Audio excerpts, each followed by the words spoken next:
दरअसल आज अनिका की फैमिली गैदरिंग अटेंड करने से पहले नक्श को अपनी हाई स्कूल रियूनियन में जाना था। ग्रेजुएशन के बाद इतने सालों में नक्श पहली बार अपने किसी कॉलेज या स्कूल रियूनियन में जा रहा था। इतने सालों में नक्श अपने किसी भी दोस्त से भी नहीं मिला था।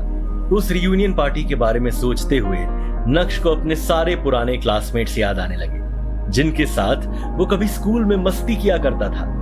आज नक्श उन सबसे फिर मिलने वाला था और ये सोचकर ही नक्श एक्साइटेड हो रहा था। नक्श सोचने लगा कि स्कूल के दिनों में वो कितना खुश रहा करता था। उसकी आंखों के सामने बचपन के वे सभी पल नाचने लगे थे। क्लास बंक करने पर सर से डांट खाना और डांट खाने के बाद भी दोस्तों के साथ खिलखिलाना, दोस्तों से लड़ाई करके उन्हें रुला देना और फिर उसके बाद जब दोस्त गुस्सा होकर बात करना बंद कर दे तो उसे जाकर सॉरी बोलना। बचपन भी कितना मासूम था। नक्श को इस समय स्कूल में की हुई सारी मस्ती याद आ रही थी। उसे ये भी एहसास हो रहा था कि वो दुनिया इस दुनिया से कितनी अलग थी। किताबों का बोझ कंधों पर होने के बावजूद भी वो जिंदगी कितनी खुशनुमा थी। ये सोच सोच कर नक्श के चेहरे की मुस्कान और भी ज्यादा निखर गई थी। नक्श को यकीन नहीं हो रहा था कि वो इतना जल्दी बड़ा हो गया है। ऐसा लग रहा था जैसे ये सब तो अभी कल की ही बात है। इतना ही नहीं, स्कूल के दिनों में पनिशमेंट के चलते बेंच पर खड़े होकर खिलखिलाना, क्लास की हर लड़की को दोस्त की भाभी बताना, इस सब में कितना मजा आता था। दोस्तों के साथ कैंटीन की पैटीज और समोसे खाने जाना और फिर इस बात पर लड़ाई करना कि आज पार्टी कौन देगा। स्पोर्ट्स खेलना, दोस्तों से पढ़ाई में कंपटीशन करना, स्कूल भी जैसे अपने आप में ही एक पूरा संसार था। न दुनिया का डर था और ना ही दुनिया से लड़ने की ख्वाहिश थी। स्कूल के दिनों में नक्श जितना खुलकर जी रहा था, शायद ही उसके बाद उसे जिंदगी को कभी इतना खुलकर जीने का मौका मिला। नक्श इन ख्यालों के साथ अभी आगे बढ़ ही रहा था कि तभी उसे अचानक कुछ याद आया और उसने मन ही मन कहा, ओ शिट, अगर शिवानी भी वहां हुई तो। दरअसल शिवानी वो लड़की थी जिसे नक्श स्कूल के दिनों में पसंद करता था और उसके करीब जाने के लिए उसने काफी पापड़ भी बेले थे। लेकिन जब शिवानी को इस बारे में पता चला तो उसने नक्श को खूब भला बुरा कहा। शिवानी केमिस्ट्री टीचर की बेटी थी और स्कूल में तब आई थी जब नक्श 7th क्लास में पढ़ता था। नक्श को आज भी याद है कि कैसे उसके सारे क्लासमेट्स शिवानी को देखकर बोलते थे, ऐसी कुड़ी सपने में ही मिलती है। सभी शिवानी से बात करने की चाह रखते थे और रखते भी क्यों ना, शिवानी थी ही इतनी सुंदर। तो फिर क्या था, नक्श को भी उससे पहली नजर में प्यार हो गया था। लेकिन वो बात अलग थी कि नक्श उसके साथ कभी अपनी केमिस्ट्री सेट नहीं कर पाया था। नक्श के सारे दोस्त उसे शिवानी के नाम से चिढ़ाते भी थे। लेकिन एक बार डांट खाने के बाद नक्श के दिमाग से शिवानी का सारा भूत उतर गया था और उसने दोबारा कभी शिवानी के करीब जाने की कोशिश नहीं की थी। यही वजह थी कि स्कूल वाले प्यार की यह कहानी स्कूल खत्म होने के साथ ही खत्म हो गई थी।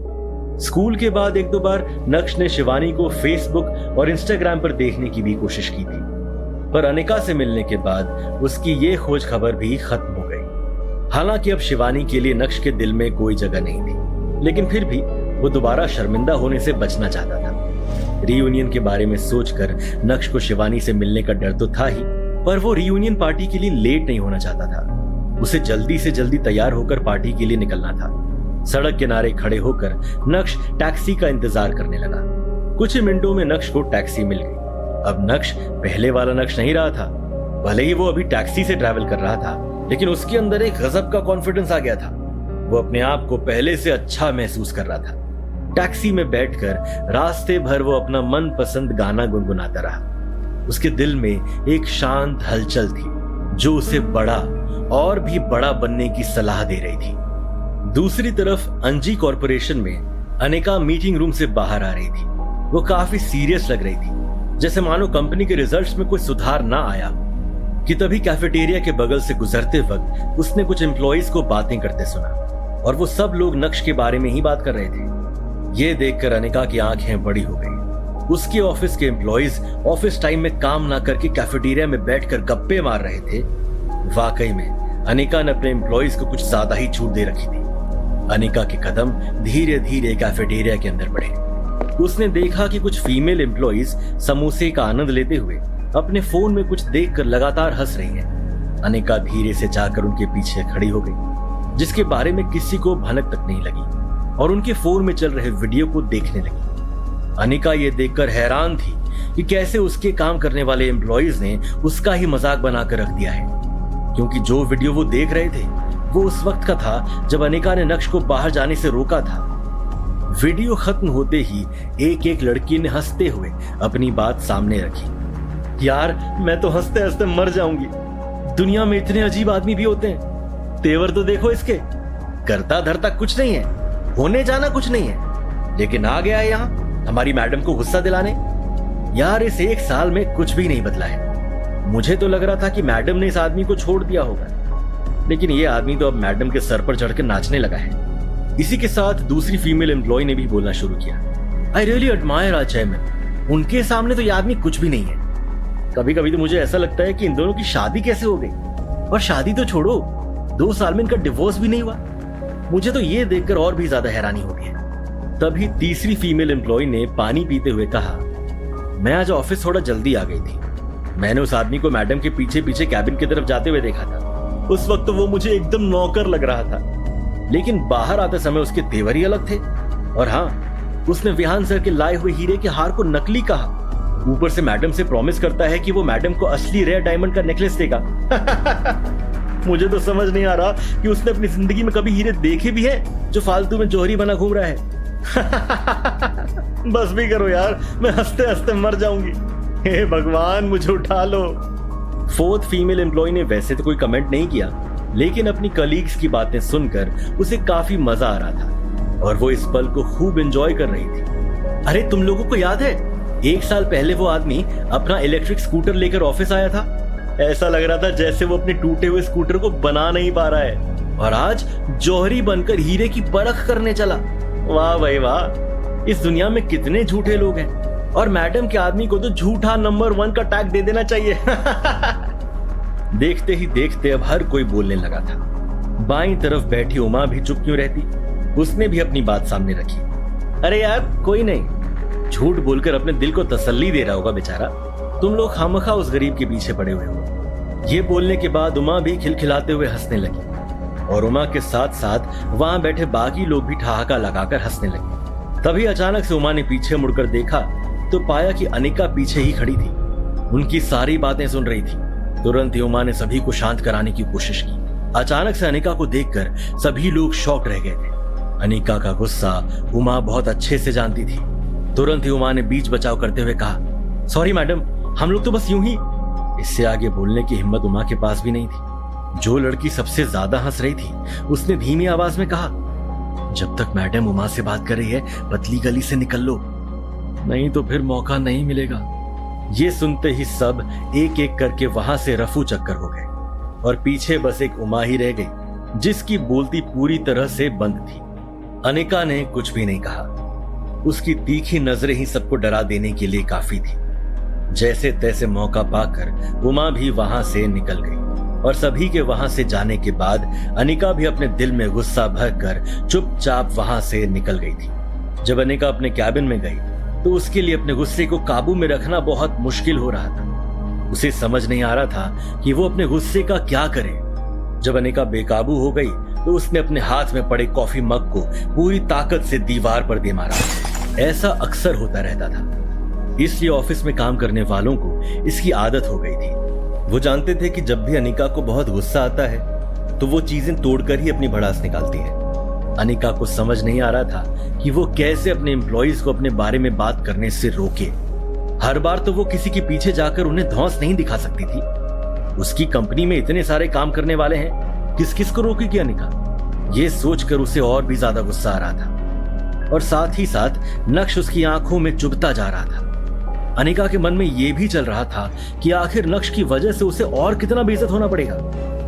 यही सब सोचते हुए अनिका की नजर अपने पापा की फोटो पर पड़ी जो उसके कैबिन की वॉल पर टंगी हुई थी। अनिका ने गुस्से से उस फोटो की तरफ देखते हुए कहा, मैं आपकी सबसे प्यारी बेटी थी। मुझे लगता था कि आप मेरे लिए जो भी पसंद करेंगे वो बहुत सोच समझ कर करेंगे, इसलिए मैं कभी भी किसी लड़के के साथ रिलेशनशिप में नहीं आई। मैंने किसी लड़के को डेट भी नहीं किया, और ना ही आपके सामने अपनी शादी की कोई शर्त रखी। लेकिन आपने क्या किया?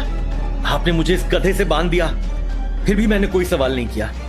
अगर उसकी इन हरकतों के बारे में मुझे पहले से पता होता तो शायद मैं आपको मना कर देती। लोग कहते हैं कि माँ बाप जो कुछ भी अपने बच्चों के लिए करते हैं उनकी भलाई सोचकर ही करते हैं, पर सच कहूं तो पापा मुझे नहीं लगता कि आपने मेरे लिए कुछ भी अच्छा सोचा था, बल्कि अब तो मुझे ऐसा लगता है कि जैसे आपको अपना आखिरी काम खत्म करना था और वो करके आप चले गए। अपने दिल की बात अपने पापा के सामने रखने के बाद अनिका फूट फूट कर रोने लगी थी। जब भी अनिका नक्श की हरकतों से परेशान होती थी तब वो अपने पापा के डिसीजन पर सवाल उठाती थी, लेकिन आज पहली बार अनिका ने अपने पापा को एक केयरलेस पिता घोषित कर दिया था। ऐसा नहीं है कि अनिका को सिर्फ अपने पापा से ही शिकायत थी, कभी कभी वो अपनी माँ चित्रा से भी सवाल पूछ लेती थी कि उसने अनिका की शादी उस बेकार आदमी से कैसे होने दी, उस शादी को रोका क्यों नहीं गया। लेकिन चित्रा चाहे दुनिया के सामने कितनी ही तेज तर्रार क्यों ना हो, लेकिन उसने कभी भी अपने पति के डिसीजन पर सवाल नहीं उठाया था। और यह भी सच है कि चित्रा शादी से पहले तक नक्श को ठीक से जानती भी नहीं थी। जो कुछ भी किया अनिका के पापा ने ही किया था, लेकिन अब अनिका और चित्रा दोनों ही उनके डिसीजन से खुश नहीं थे। अपने दिमाग में कई सारे सवाल लेकर और अपनी आंखों में बेपनाह गुस्सा लिए अनिका कुर्सी पर बैठ गई। उसका दिमाग इतना ज्यादा खराब हो गया था कि वो दिन भर कैबिन से बाहर ही नहीं निकली थी। पूरे समय उसके दिमाग में बस अपनी बाकी की जिंदगी की कहानी चल रही थी। दूसरी तरफ नक्श रीयूनियन पार्टी में जाने के लिए तैयार होने घर पहुंच गया था। जैसे ही उसने दरवाजा खोला तो देखा कि चित्रा सोफे पर आराम से बैठकर टीवी देख रही है। जैसे ही चित्रा ने नक्श को अंदर आते हुए देखा, वैसे ही चित्रा ने कहा, नक्श यहाँ आओ, मुझे तुमसे कुछ जरूरी बात करनी है। चित्रा नक्श से कौन सी जरूरी बात करने वाली थी? क्या अनिका को इस बात के बारे में पता होगा? क्या चित्रा नक्श और अनिका का डिवोर्स करवाने वाली है? क्या बदले हुए नक्श की सच्चाई जानकर अनिका को उसमें अपना प्यार दिखने लगेगा? क्या अनिका नक्श को अपना हमसफर कह पाएगी, या फिर आज की रीयूनियन पार्टी में नक्श को उसकी शिवानी मिल जाएगी? क्या नक्श और शिवानी के बीच में प्यार का सिलसिला फिर से उठेगा? क्या नक्श अनिका को छोड़कर शिवानी का दीवाना होगा? सुनिए नक्श और अनिका की एक गोलमाल love story insta empire, only on pocket FM।